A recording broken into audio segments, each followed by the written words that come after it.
Hi guys, welcome to my channel. This video is going to be all about flexi-schooling and our journey looking into flexi-schooling. Whether we're allowed it or not, I don't know yet until I upload this video, because we still haven't got confirmed answers, but I just kind of wanted to film the journey. I just had a meeting with the head of early years about flexi-schooling, and I have filmed that, so I'm going to edit that into the next section of this video.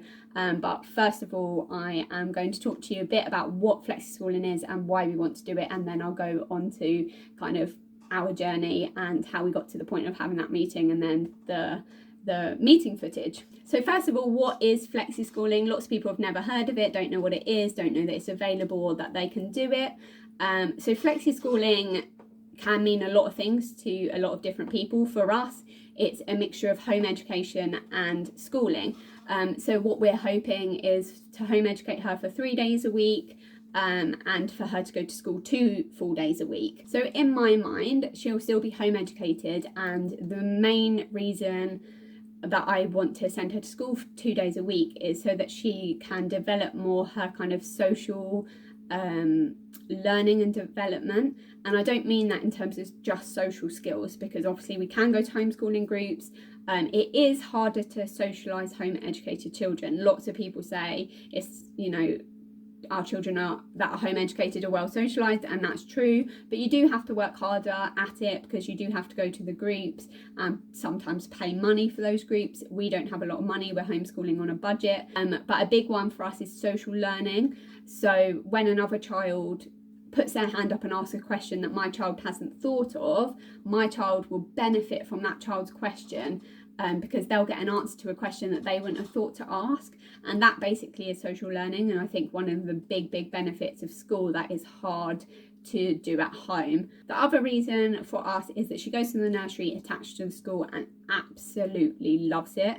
So I really just don't want to pull her out. And lastly, she would be going into reception in September, and I don't actually really have a problem with reception. Reception is a lot of play, it's a lot of quite relaxed learning. Even the learning they do is quite play-based, but I don't want to send her to reception full-time to pull her out for year 1. And I also don't want her at reception full-time, because I feel like then it means that we don't have any flexibility to teach and educate her in the areas that we want to educate her. But there just are things that we can do at home that she won't do at school, and if she was at school full-time, it'd be hard to find the time to do at home. So then I'll just briefly explain how we kind of got to this point of having this meeting before I just roll into the meeting.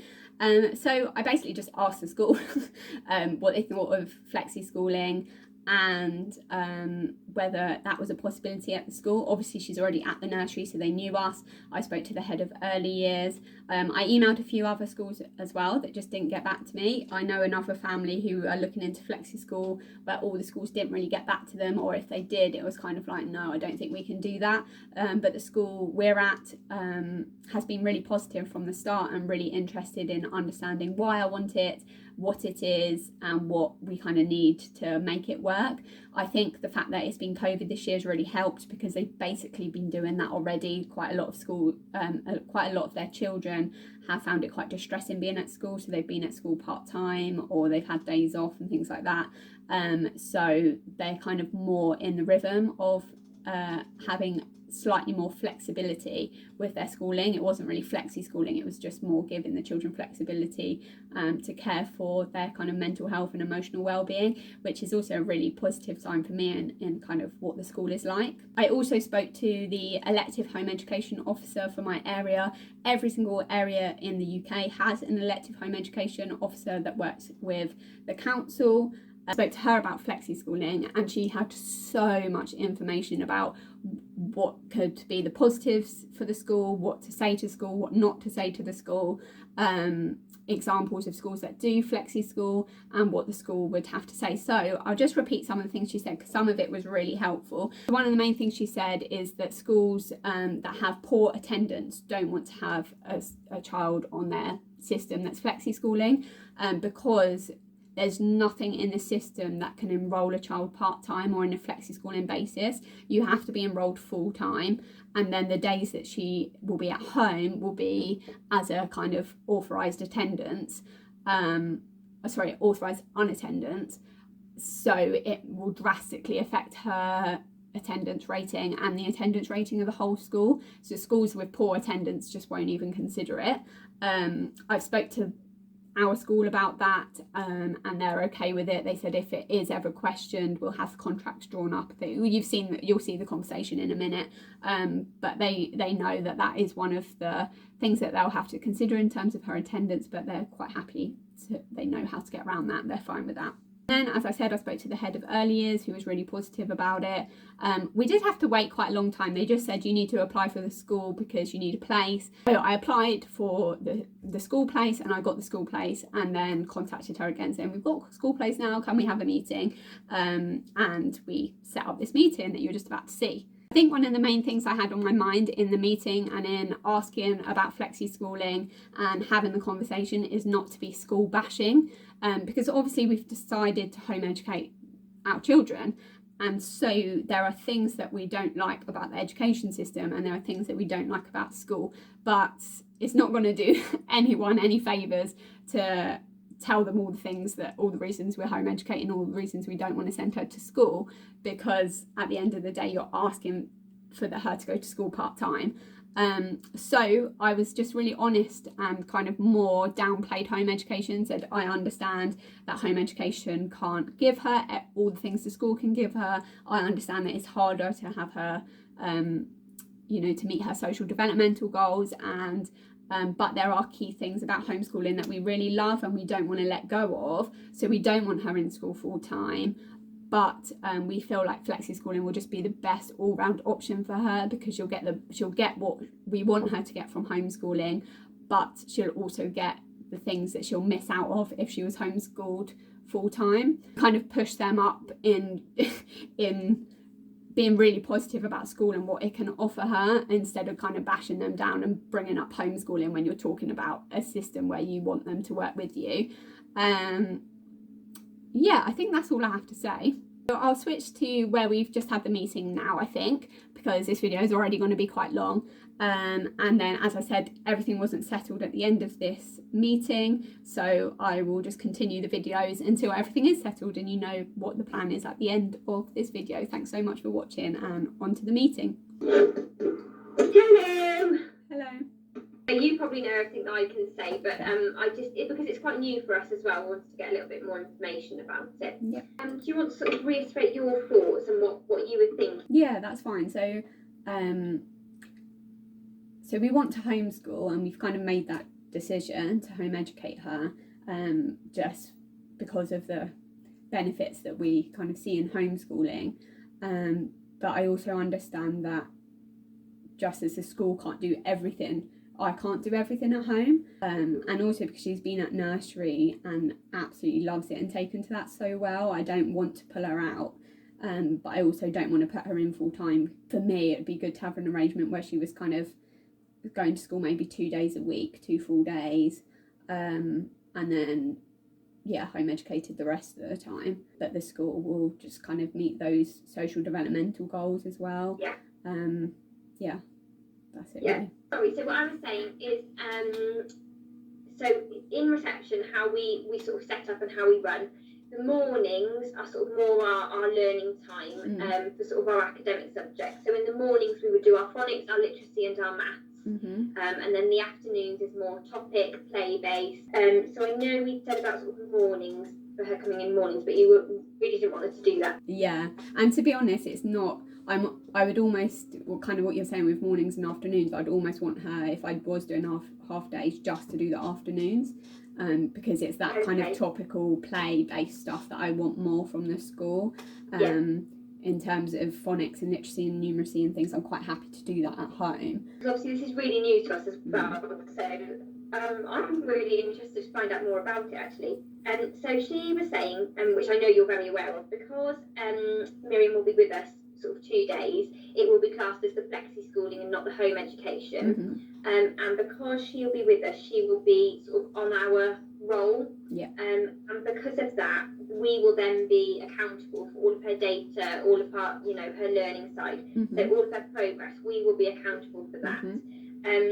So what will need to happen, we would need to formulate a contract. And this contract would be sort of a homeschool agreement between us and between you.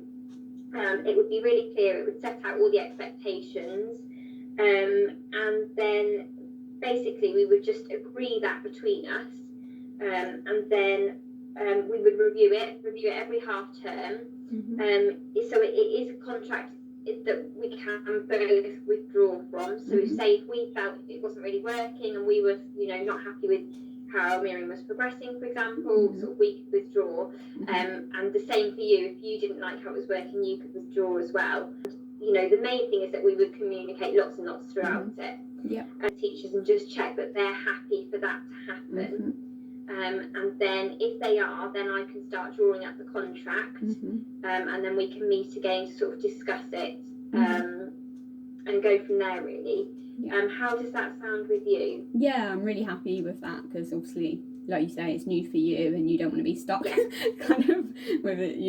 I want you to be kind of happy to talk to me about anything, and like you say, like if she is behind on anything, or you want me to work on anything at home, like I'm more than happy to do that. If you want me to send work that we're doing at home so you know what we're doing, or even if you're doing topics every week and you want to send them to me and I'll do the same topics on the same weeks at home, like I'm really happy just to be like a partnership and to work together, and not just me doing homeschooling this side and you doing schooling that side, and nothing kind of coming together, because it's not really going to work.